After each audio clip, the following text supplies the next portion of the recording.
Hi hello friends, welcome back to mom's kitchen.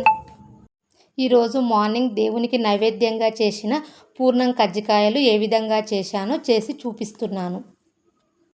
ఇక్కడ నేను 1.5 glass శనగపప్పును ఉడికించి చల్లారిన తర్వాత ఇందులోకి 2 గ్లాసుల బెల్లం యాడ్ చేశాను.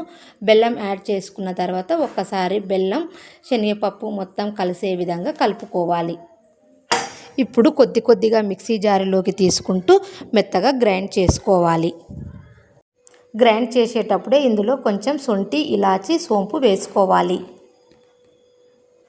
ఇక్కడ నేను గోధుమ పిండిని ముందుగానే తడుపు పెట్టుకొని చపాతీ కర్ర సాయంతో ఒక పెద్ద సైజు చపాతీని చేసుకున్నాను. ఇప్పుడు ఒక గ్లాసు లేదా గిన్నె సహాయంతో ఇలా చిన్న పూరిల్లా కట్ చేసుకోవాలి. ఇలా చేసుకుంటే ఫెస్టివల్ టైంలో టైం అనేది కొంచెం సేవ్ అవుతుంది. ఇప్పుడు కొద్దిగా పూర్ణం తీసుకొని ఒక ముద్దలా చేసుకొని వీడియోలో చూపించిన విధంగా పెట్టుకొని పూర్ణం బయటికి రాకుండా సైడ్లు అనేది ఒత్తుకోవాలి, లేదా ఇలా అల్లుకున్నా సరిపోతుంది. ఇలాగనే మొత్తం కజ్జికాయలు చేసుకోవాలి. స్టవ్ పై ఆయిల్ పెట్టుకొని హీట్ అయిన తర్వాత ఒక్కొక్క కజ్జికాయ వేసుకుంటూ రెండు వైపులా కూడా గోల్డెన్ కలర్ వచ్చే వరకు డీప్ ఫ్రై చేసుకోవాలి. ఎప్పుడైనా సరే కజ్జికాయలు ఫ్రై చేసేటప్పుడు స్టవ్ మీడియం ఫ్లేమ్లోనే ఉంచుకోవాలి.